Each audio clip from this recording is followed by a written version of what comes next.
Hello, beautiful people. Um, Once again, welcome to the Catalyst African Town Hall.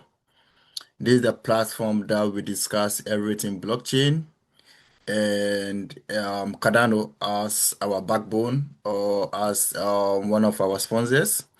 We started this initiative merely by promoting Cardano blockchain in Africa and beyond, and that vision have not changed. We still do that. So if you are here today, in one way or the other, you might have interest in Cardano blockchain, and you might also be building something or doing something in Africa, which you may need more knowledge, more collaboration, and then also get to know more. So this platform is all about advocacy, promoting learning, and connecting the dots in Africa and beyond. So once again, thank you very much for coming to today's Catalyst African Town Hall. We're not going to take much time today, but we have something that we want to discuss today, which is more on how Cardano can penetrate into Africa, and then secondly to how Cardano blockchain can drive enterprise adoption in Africa, and we are using Ghana as a case study. Uh, this is also part of the Cardano 2030 vision, and we believe that it will go a very long way to that. The Catalyst African Town Hall will also be doing a research on this. So this is just the beginning, just like the preamble. We'll be doing research on this together with the aid blog and see how the chain Cardano blockchain can um, drive enterprise adoption. We know the big techs in Ghana, in Africa, but it's only few of them who are either building on blockchain or have interacted with blockchain. So without much talking, I will be introducing our resource person for today. He have much knowledge when it comes to blockchain policy and advocacy, and I really appreciate him that much. And those of you that attended the Card Africa 2025, you all can attest that he was very great and his presentation was top notch. So without wasting much time, let me introduce you to this resource person that I'm talking about. So that is Nathaniel Drumner. And he will be talking to us today about from policy to practice, how Cardano can drive enterprise blockchain adoption in Ghana. I will save ourselves from the introduction and I will let him to introduce himself to us so that I will not leave anything out. Nathaniel, if you are there, can you say hello to us?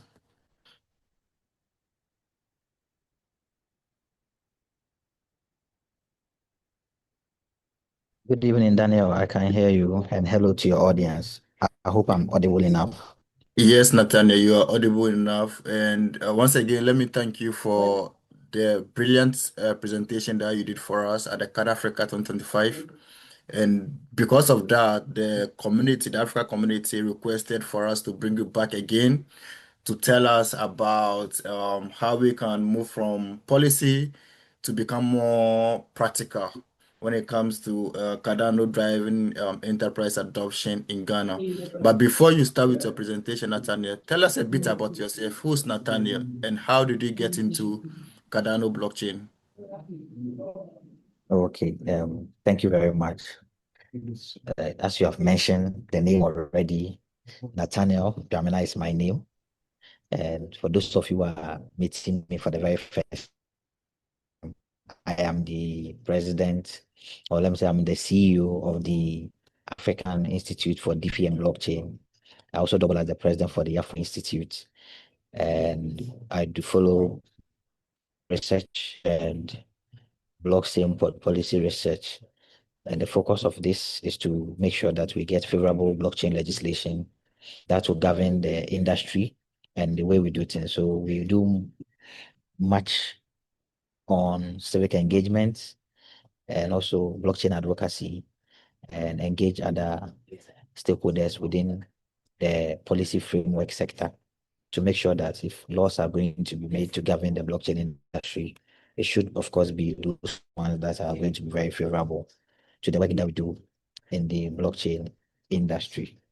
And to conclude, I would say that the industry has a lot of people like builders, um, educators, marketers, and whatnot. But then, if the good infrastructures, blockchain infrastructures are built, and when we wake up and then we get a ban from the government not to use some of this infrastructure, if you are in the African uh, space, you could tell that a government can wake up and shut down internet. And so if those tendencies exist, we should make sure that we also have people who are keen on the government and make sure that the policies that they are bringing is the one that is going to favor us. And so that is why we do what we do at the African Institute for DeFi and Blockchain. And this is something I'm passionate about. I do more research on it, do more research papers and whatnot. So basically, if I'm to tell you about myself, this is it. Thank you very much. Okay, thank you very much, Nathaniel. And we got to know that you have a legal background.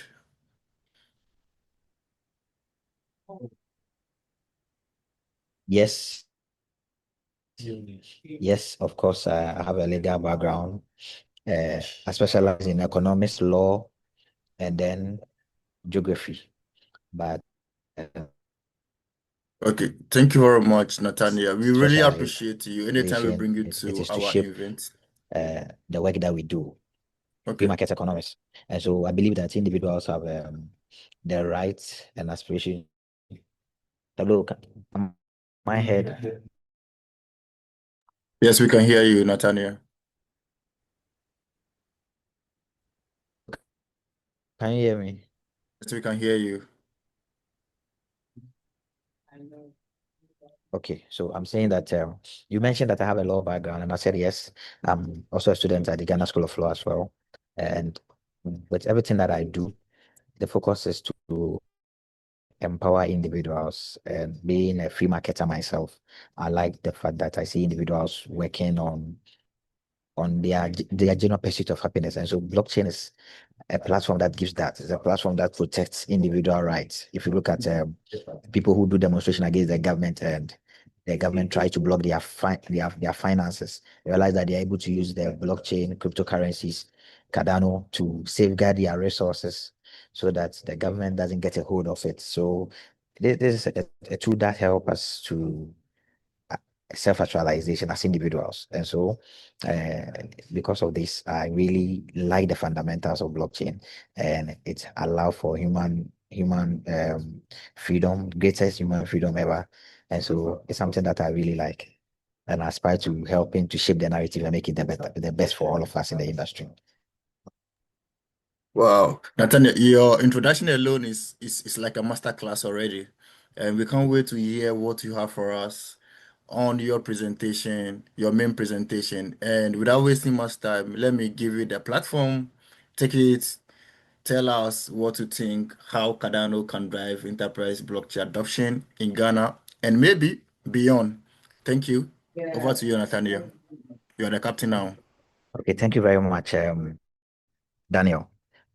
Good evening to you all once again. My presentation is on a very wonderful topic that Daniel really created for this one. I love the topic, I must say. It says from policy to practice, how Cardano can drive enterprise blockchain adoption in Ghana. Now, if you look at the blockchain space and putting ourselves into the mainstream, it feels like people in the blockchain sector are, are alien to regulations or don't like to be regulated. But that is far from it. What the industry has always called for is regulation that suits what they do, because you cannot bring you cannot bring laws or regulation that is at that's and so if you go to the mainstream narrative, they try to paint a picture as if the blockchain sector, we don't work with rules, we don't work with anything.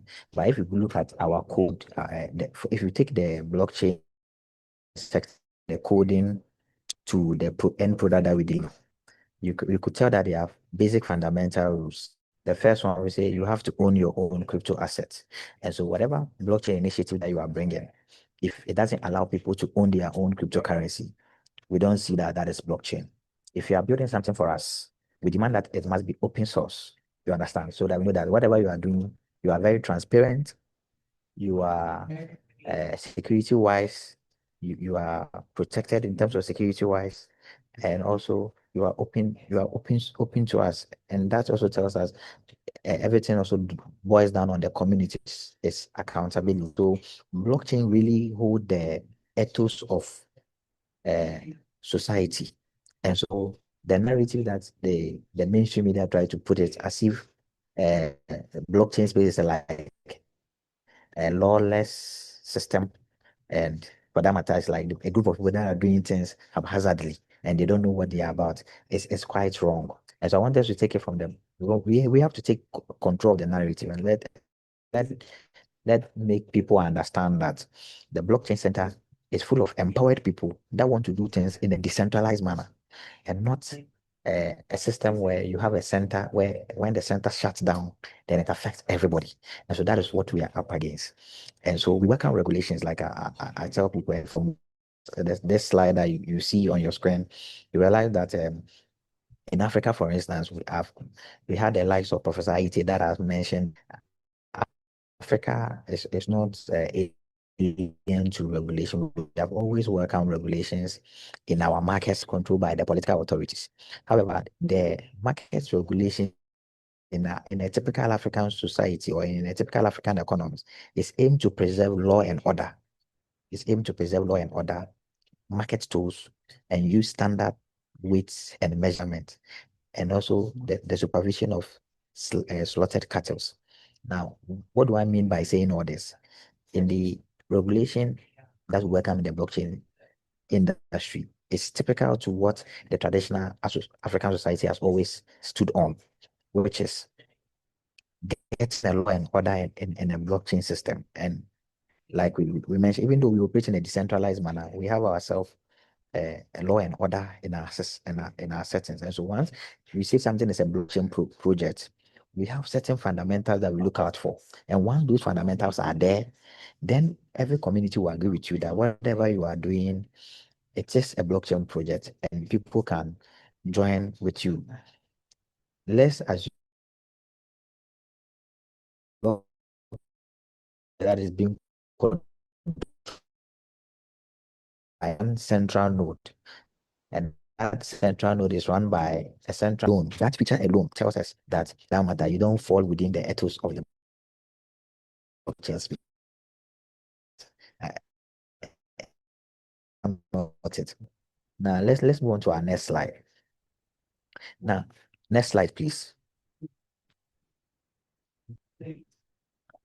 Hello.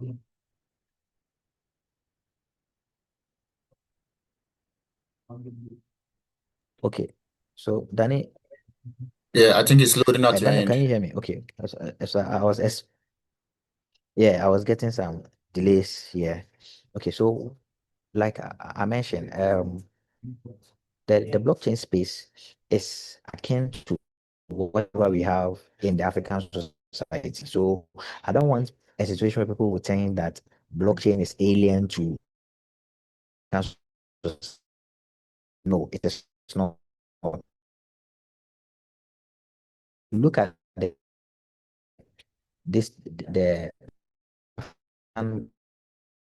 traditional market.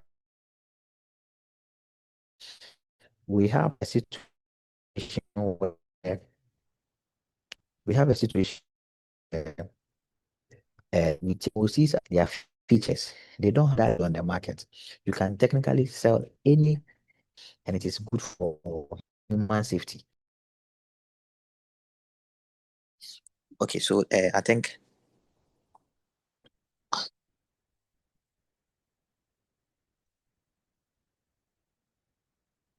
okay, Danny, I disconnected a bit, so Yeah, that's fine. We can hear you now. okay, so let me continue from here.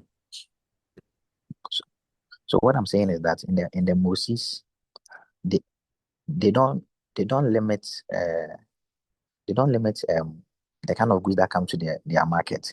And when you trace the kind of foods that they have on the meat market, you could tell that in a typical African society, if you sell meat, you need to show the skin of the meat. Why do you need to show the skin of the meat? It helps for the community to know that indeed you killed this animal. You understand? And then it also show ownership, traceability, and then immutability. You cannot just go to the market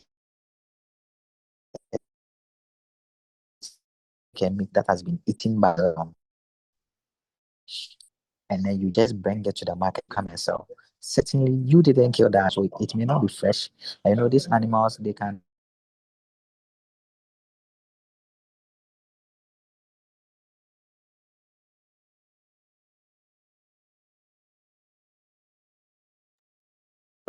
Our resource person is having internet challenges, so please bear with us as um, he tries to reconnect.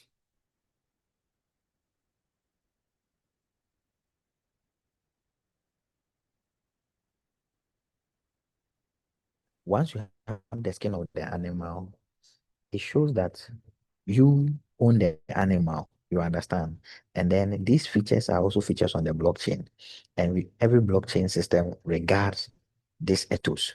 And so if you have, like, let's say, leftover meat, those things you have to show to the chief so that the chief can find out whether this animal that has been eaten by a lion, can it come to the market or can it not come to the market? So these are some of the lines that the regulations comes in. Now let's move on to the next slide, please.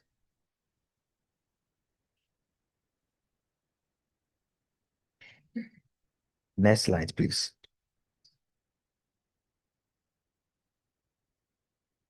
Yeah, Okay, so so it's Daniel, if you had loading. moved to the next Yeah, slide, it's maybe now loading. It will come it's to taking your. its time to load at my end. So Yes, exactly. uh,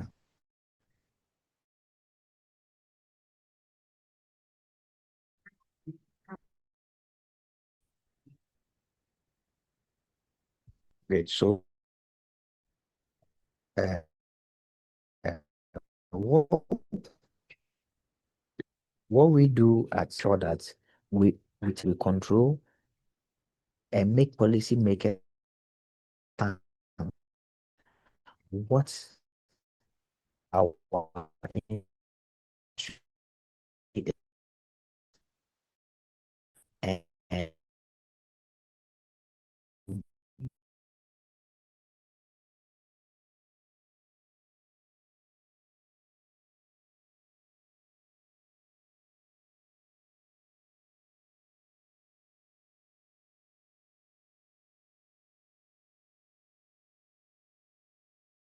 and you are taxing transaction activities. That Yeah, is not Nathaniel, you the went off for the like 1 minute. because those things will rather stifle growth. Those things will rather stifle growth.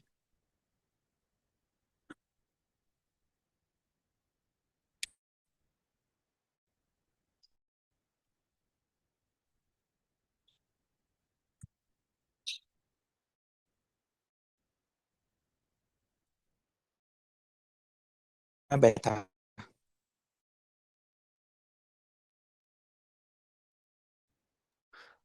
No, Nathaniel, we are highly interested in your message. However, your internet is not Danny, allowing us can you hear to. me?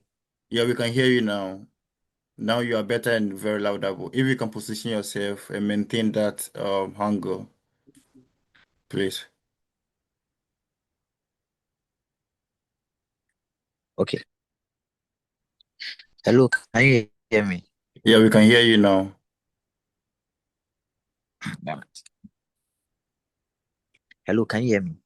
Yes, we can hear you.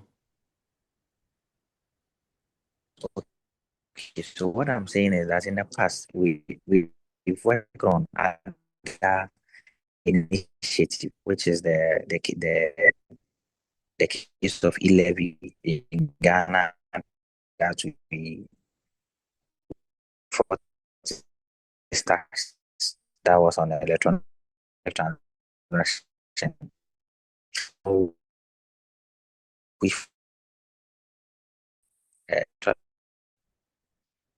but that men understand that the technology that they are seeking will help them solve one of their canker in society. push the use case situations in the space so that the government can sell. At time, we also look at the land grant and blockchain solution can help solve some of these problems. Then we assess the government in a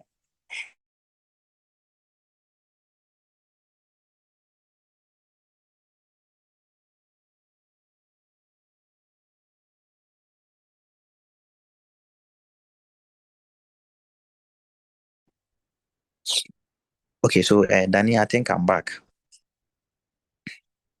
Okay, so let me move on to regulatory approach.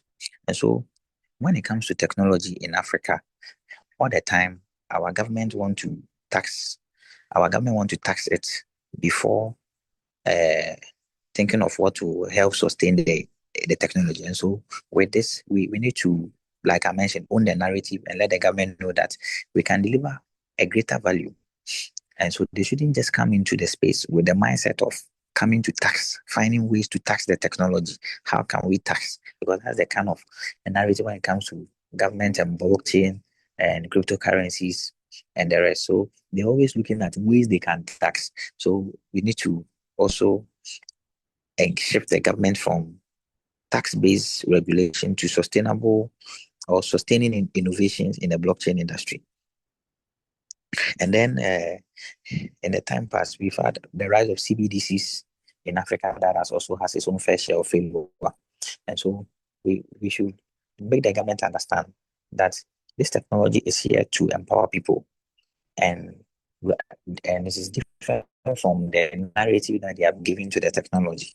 You get it? So this CBDCs, it was a way to kind of see if they can get their population first to use their monetary system, because they realize that with cryptocurrency, emergence of cryptocurrency, monetary systems are not able to influence it.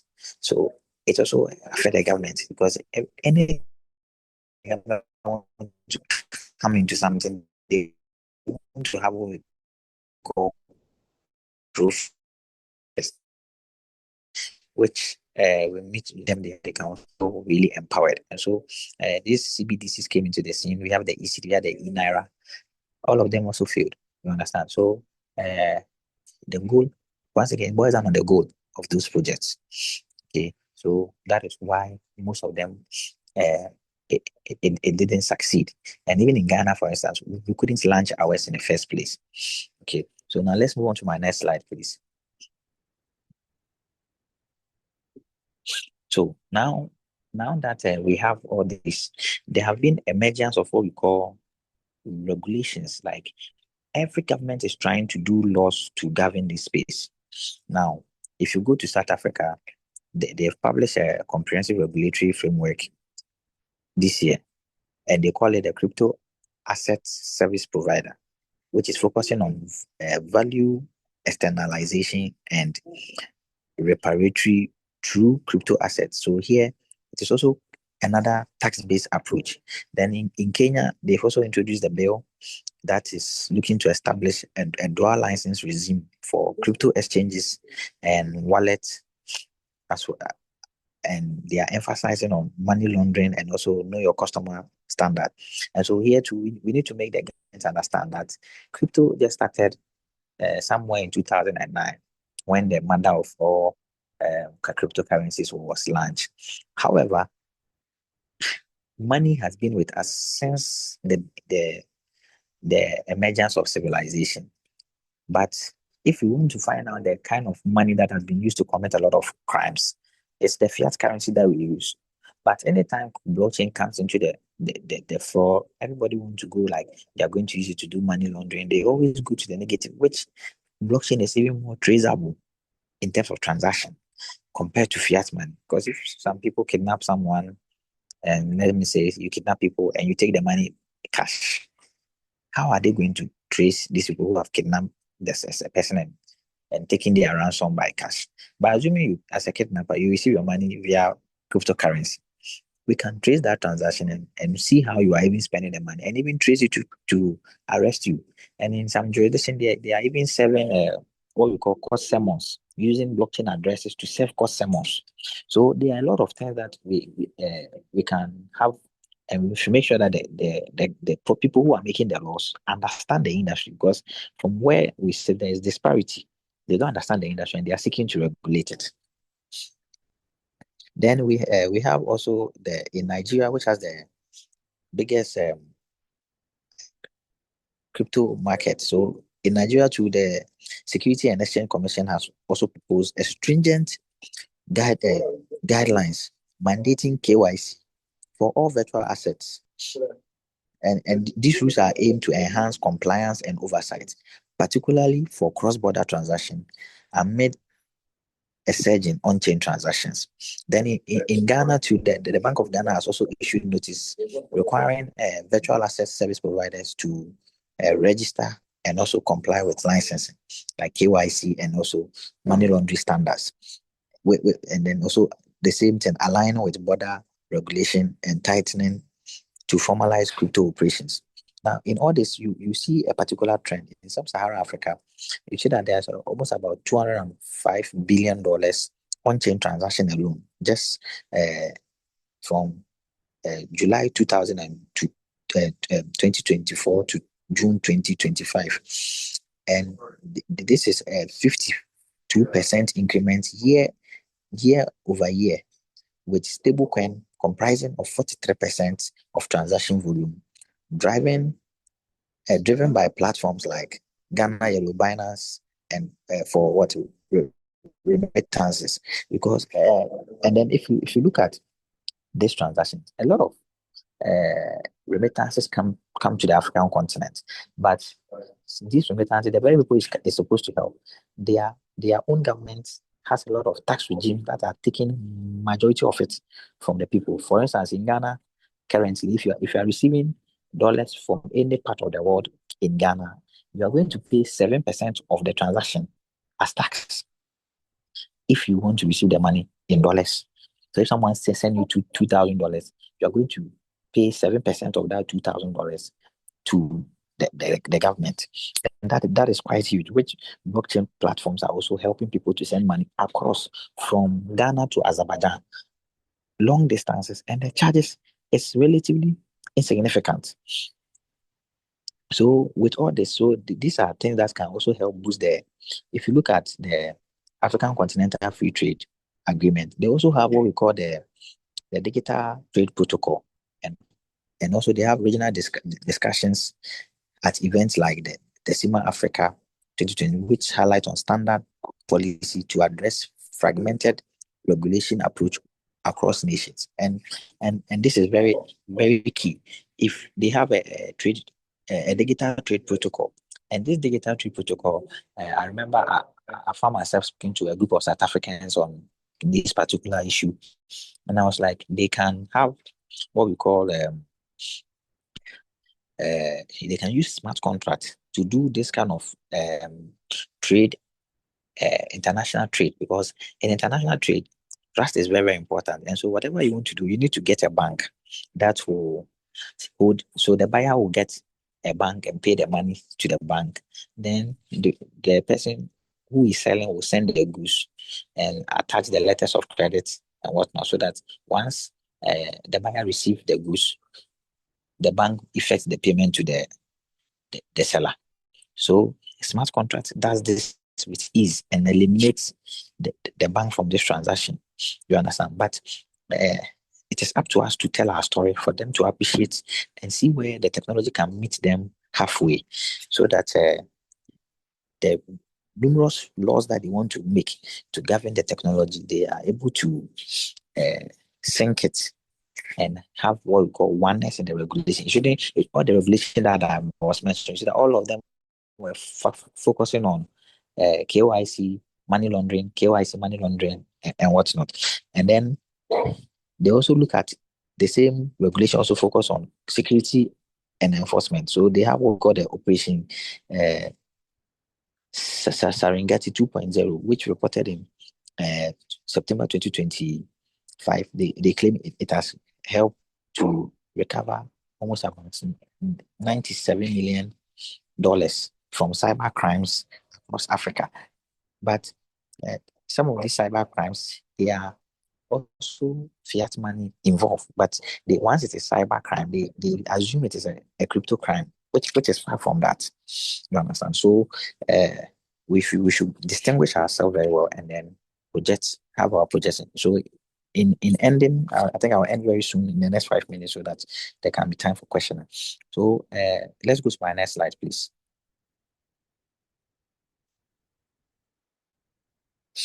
Okay, so forgive me, I couldn't get I think I had a picture for this, but maybe it couldn't load. But so where does enterprise also fit in here? So as individuals, the Cardano blockchain allow us to bring various partnership innovations to partner with them, not just for funding, but also to utilize the technology and let us solve real world solutions. So if you have any um, let's say if you have any product that is solving real world solution that you think that blockchain can facilitate it better, you can also partner with the Cardano blockchain, and then let's see how it benefits in creating real solution, from land registry to solving corruption to helping individuals to be fully empowered. Now, as individuals, how do you drive this adoption? Now the technology is there. How do you drive this adoption? So, like it has been our nature, we always go with a decentralized approach, and so it is actually the industry players. We need to educate industry players, especially the real world businesses, for them to hold on to this initiative. I remember at 8 Block, we partnered to do a program called Decentralized Business Empowerment, where we brought businesses together and then let them understand that doing a blockchain solution for their that they are encountering that can action for them to be more profitable. And so I had one lady that does importation, buy and sell, and through this buy and sell, they always need dollar. However, there's fluctuation in their local currency, and then I think we can move to the next slides. There's a fluctuation in the local currency, and then buying the dollar, because you need in Ghana, for instance, you have to use CD to go and buy dollar to do that trade. And then if you're in Nigeria, you are using you are converting your naira to dollar. If you are in Kenya, you are converting your shilling to, and there's this disparity that is there. And so if you find yourself that crip, the solution can use stable coins, and then you can transfer stable coin to your business partner. And that one, you are not using banks, and you are not going to suffer any transaction costs. But sometimes from Ghana to Nigeria, if you are sending money across, if you are sending maybe $200, you can pay $100 as charges, sometimes 105. So it is this person is trying to, and you realize that the cost of transaction alone is taking your business profit. And so we make business people understand this so that they can utilize Cardano blockchain, Cardano native coin itself to send money to their business partners and get things done. That will always reduce. And when we did this, there are certain things that you payment systems, but there are solutions on the blockchain. So we pitch these problems to the solutions that people have built, market our product.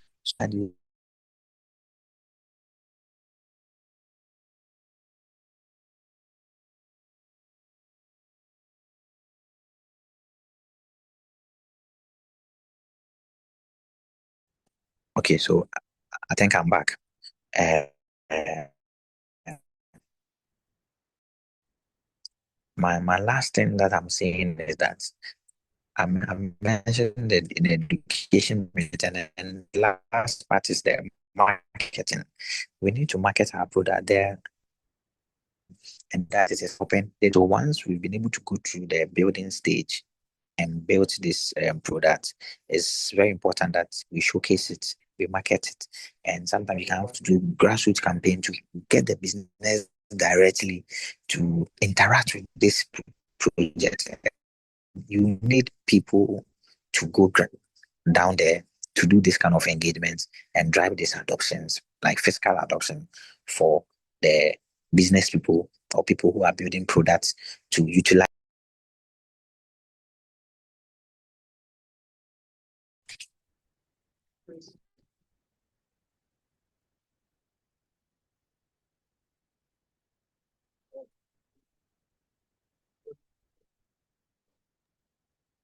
Not, I think you are breaking again. Is it better now? Yes, you're better now. Okay, did you get my last words? Yes, but if you can repeat again. Okay, so what I said was that I've made mention of how, in terms of the approach to drive adoption, I mentioned the education bit, and the last part was the marketing. And I'm saying that we need to do grassroots mobilization, get the businesses, and showcase or exhibit our products and the solution that we have built on the blockchain to these individuals so that we can onboard them, so that they will use the technology, that the solution that we have built on the blockchain, to let them get the synergy where it helps their businesses, so that we do direct grassroots mobilization. That way, we'll be able to get more people to adopt blockchain solutions for their businesses in particular. So, and all of us are also ambassadors. We need to also push out and then get more people to get to showcase our solutions to individuals and various sectors of the economy where it helps. Okay. And then my last slide that I say thank you, it has what we call my last slide. I say Africa must develop what readiness. So we are doing our part in terms of the kind of regulatory framework that we want. We need to be proactive and set this kind of rules to govern ourselves, so that the policymakers will engage them on it. And then to the enterprise too, we need to also be encouraging them to develop readiness to use the tools. So we need to train them, educate them, market them for them to know the kind of solutions we have. And it's very important that way. Thank you very much.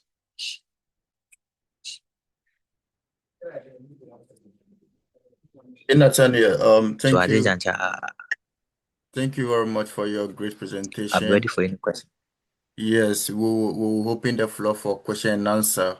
Your presentation is very, like, your topic is something that will be very, like, everybody, like all the Cardano enthusiasts will be very, very interested to listen to. So what we'll do is that we'll make this video available within next week, post it on our social media handles so that those that cannot join today's town hall can also watch and be informed.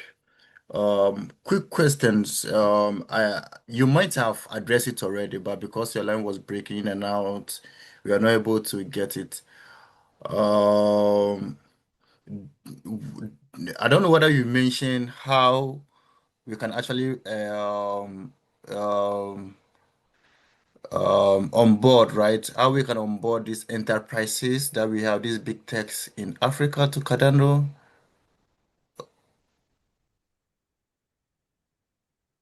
beyond the Yes, I policies. mentioned Uh, that we need to mhm, educate.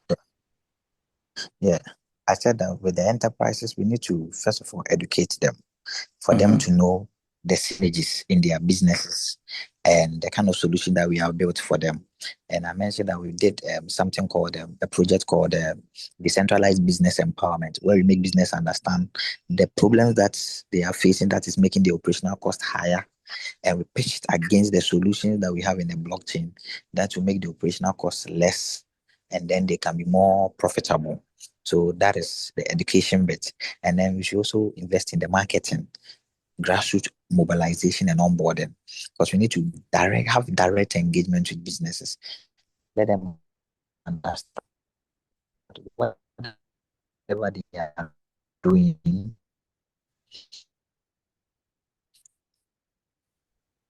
whatever challenge that they are facing, the solution we also have on the blockchain, we let them understand that this is how it is going to then work with it.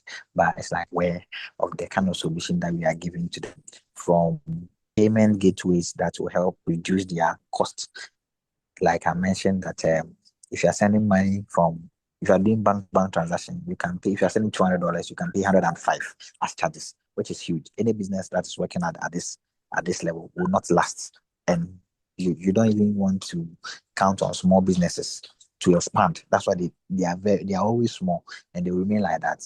It's not that they want it, but because the environment doesn't allow them. However, if we can show blockchain solutions to them, that will make them know that okay, this technology can help me reduce this cost this much.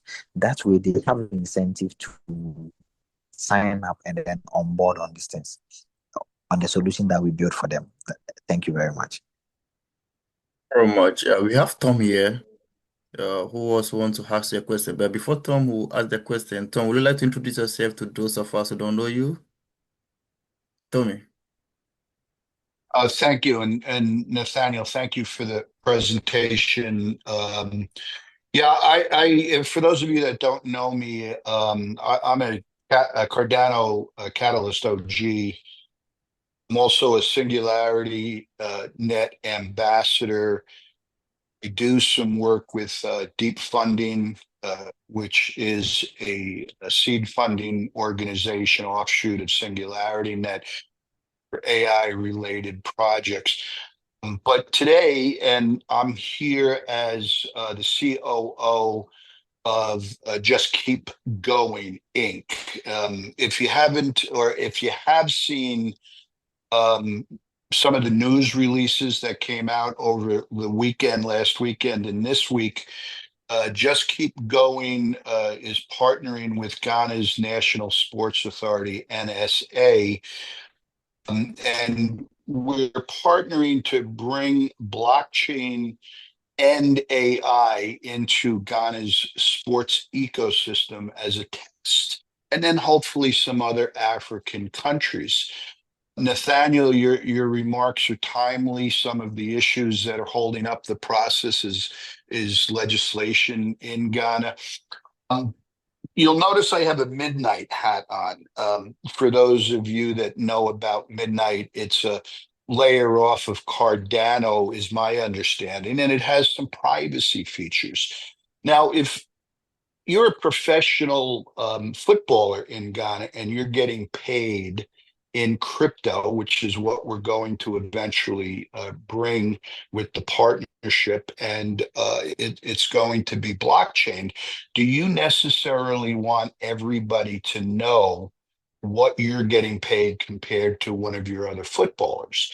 So a little bit of privacy is going to be needed, and Midnight may fit the bill. But what my question to you guys and to Cardano Africa and Cardano itself is, why should Just Keep Going work with the Ghana National Sports Authority to make Cardano the blockchain? Now, we're talking about ticketing at all of the stadiums. We're talking about naming rights for the stadiums and the new stadium that is under discussion. We're talking about blockchain asset management for all of the National Sports Authority assets.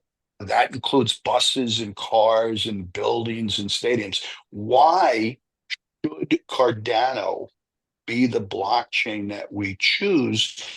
And why aren't we getting some outreach from Cardano or Emergo, OHK? Those are the questions I'm asking. To me, to us, to my founder, Kevin, the CEO of Just Keep Going, and Riagba Hughes, who is a co-founder and a Ghanaian weightlifter, we think Cardano could be the right blockchain. As Nathaniel noted, expenses. Cardano has very low expenses in fee transfer. But there are other blockchains that are also inexpensive or even cheaper. Solano is one. Darrow is open source.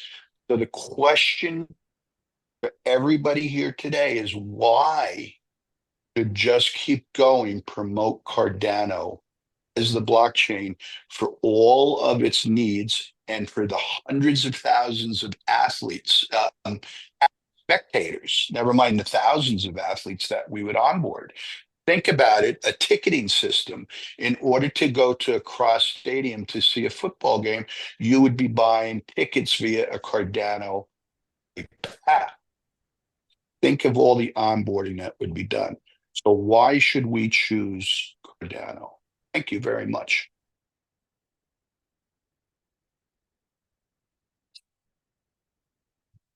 Okay, thank you very much, Tom. I think uh, Tommy, this question is very fundamental, and then with the reason why you should choose Cardano, what I would say is that Cardano is more participatory and people-centered, and also empower individuals. These are the very three things that I would say just right from the word go. However, if you look at the technology that you are bringing, sports is people-centered, sports is participatory, and the solution that you are giving, you realize that you are delivering a certain value for enterprises. This is something that not just the FA, but every football team needs it, because sports needs data. And when it comes to Africa, for instance, there's a lot of dispute about the age of players and whether they are young players and whatnot. So if your technology is putting African data or African footballers' data on the blockchain right from the word go, people will have more confidence in them that this is an under 17 player. This is not an overage player. You solve a lot of problems. You also solve the issue of data. You know the player statistics that will give the player high value in terms of any transaction that they are doing. So these are solutions that are very key and can also help onboard enterprise. But to do all this thing on the Cardano blockchain, it gives you a certain leverage of participation, because the Cardano blockchain is more participatory. That's how I'll put it. But then, if there's maybe any other reason why you want to choose Cardano to build this thing on, that's going to be fantastic. But what is also very significant is how we are able to drive this innovation, which, whether it's on Cardano or not, it's a blockchain solution. But how we are able to drive it to the very people that you have built it for, so that they'll be able to onboard and use it, because that's the end goal, so that they have value or they see value with the blockchain. And so that is where we need to do the education, we need to do the engagement, we need to let the clubs, or in your case, the football teams, understand the value you are bringing, and we need to teach them and also educate them on how to use. And then as we build this synergy, we'll get to drive more adoption, as we can take it. Yeah, no, I understand that. Cardano is difficult to build on because of the programming languages, and there's not, from our experience, we have a couple of Ghanaian developers involved, but there's some programming language difficulties. For instance, you touched on age of footballers. Football is just one of 54 federations in Ghana and SA that we're going to blockchain. Just one. It's the highest profile. It does have the highest paid players. Yet Ghana is losing hundreds of thousands of dollars, if not millions of dollars, because of the age issue. Why should FC Barcelona pay $20 million for a player when they don't know if he's 31 or 27? So, an athlete identity token that is going to be certified, and we're going to start from very young ages once we get this solution totally implemented. And age certification, from say U10 if it's football, or if it's wrestling, or if it's volleyball or touch football, which is one of the new federations in Ghana. The ages will be verified by the NSA, and then it will get validity. But Also, how do we ethically handle the athlete's data? That's an important thing. The athlete should own the data, not necessarily the government in many ethical opposition conversations. The other thing is, what about sponsorship money? What about fan engagement for your favorite athlete? And we'll talk football. Who's your favorite footballer? You want to do fan engagement? We can do that on blockchain. But the question comes, and we're since the press release, we've been working on this for almost a year. The press release came out from the director general this weekend is now, why should we choose Cardano?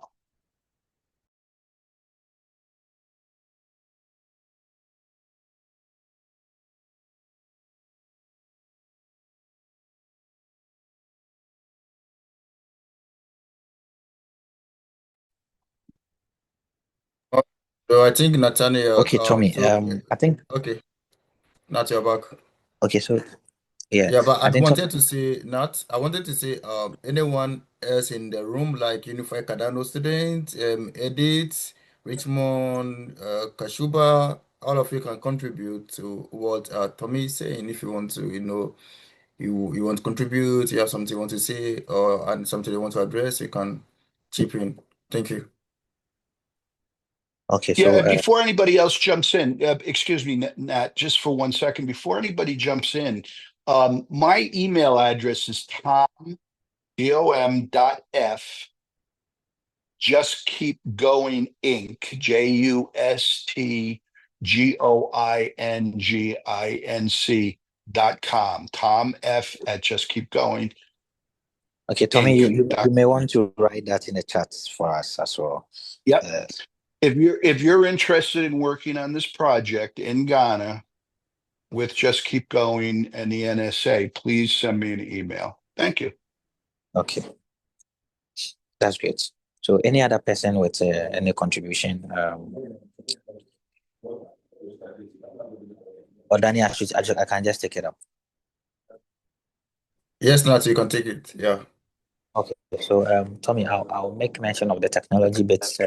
You mentioned that it's difficult to build on Cardano. What I'll say is that that feedback has come from some section of developers. However, the Cardano community has also done some massive things, including the Cardano Academy that help people to understand the technology. They build synergy to make people understand how to use their either Haskell or Pluto, any of the languages that you are is very comfortable with Cardano. And one thing that is assured is that once you give it a bit of time, which if you have a good coding background or a good programming background, the little study you do, which the materials are also readily available, the little study you do, you should be able to grab it and then proceed to do something on it. And so if you are looking for also developers, I think we have other developers in the ecosystem. We have the Gemba Labs, and we also have the live donations that can also assist you to build on Cardano. If you want these developers to assist with that, they are there to always support on that. And then there are also developers in our community. If you contact WADA, they also have a group of developers also there that can also assist you to building on Cardano as well. So these are all avenues that exist for building on Cardano. Then you make mention of other engagements for the sports individuals, which is from owning their data to having their engagement with their fans. And what you are saying is true. There is a very big gap in terms of money gap and also a need gap, because once we solve the need, it will go a long way to helping the players to be empowered, and they'll get the value of whatever they are doing. They'll own their data as well, and then they get to also interact with their fans. Then you mentioned about this football being just one of the federation, which I completely agree. And if you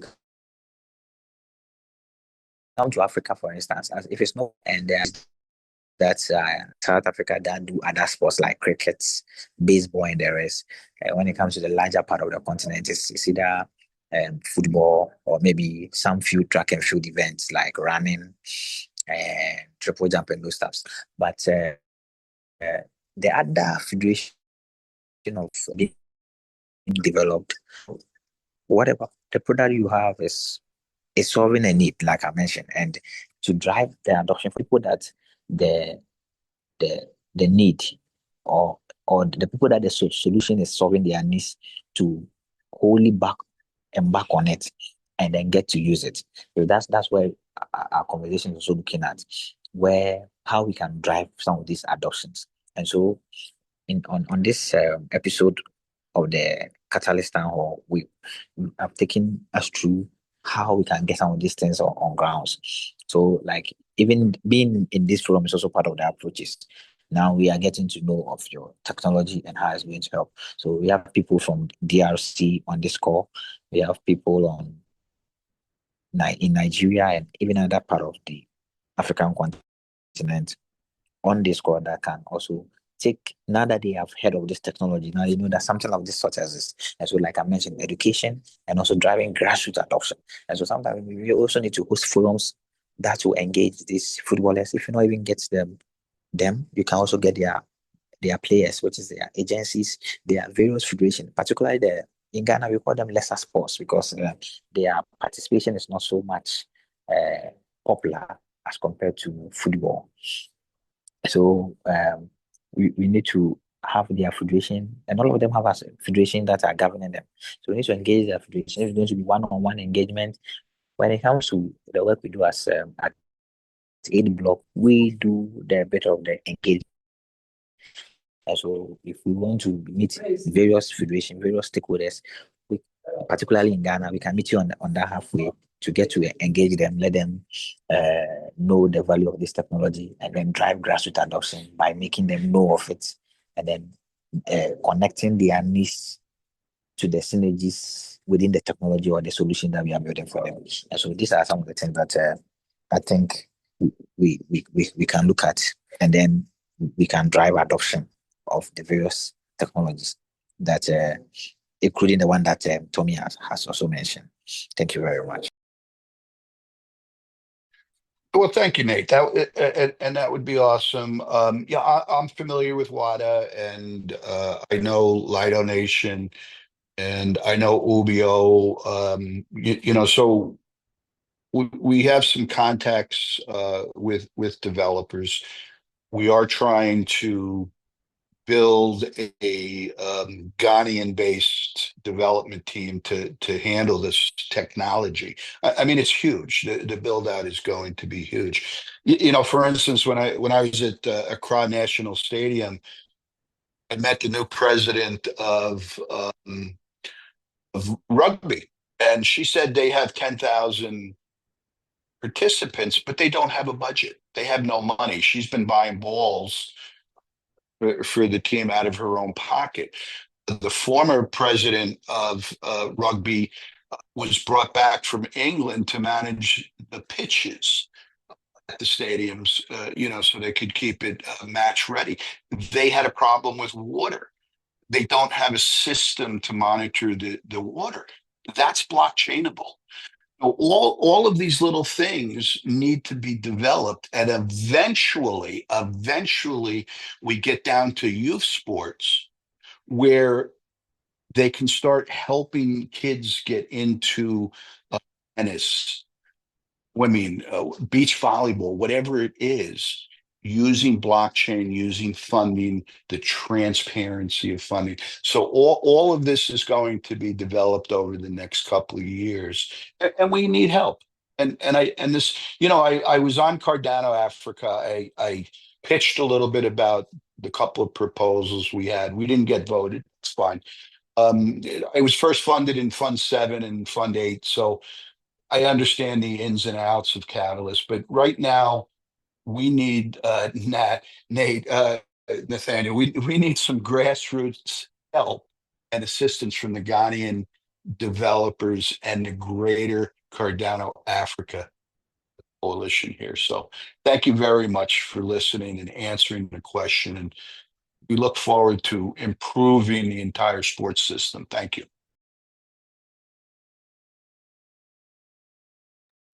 Thank you, Tommy. Thank you very much. We always feel appreciated when we see you on our call. And also thank you very much for the great presentation that you did at the CAD Africa 2025.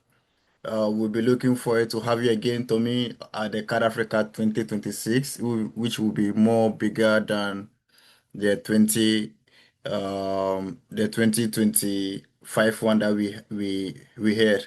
So yeah, we have come to the top of the hour, and we also want you to know that the Cardano Summit 2025 is approaching, fast approaching. Yeah, so this is going to happen on from 12th to 13th November. And on the 13th of November, something special is going to happen, which that's at the end of the summit, right? The evening, there's going to be an award night. And luckily for the Catalyst African Town Hall, we got nominated, we were shortlisted, and the community came in to vote. And the result of that vote will be announced on the 13th of September, November 2025. And then on the 14th, we'll have our African Town Hall, and hopefully we'll announce the we announce to you. We are hoping that we'll win, but who knows? Anything at all can happen. But whatever it is, we'll take it in a good faith, right? So yeah, we'll be presenting to you live from Berlin. We will be attending the summit as well, so we'll be updating you on everything that's going on through our X account, and then we also tag you so that you get to know what's going on over there.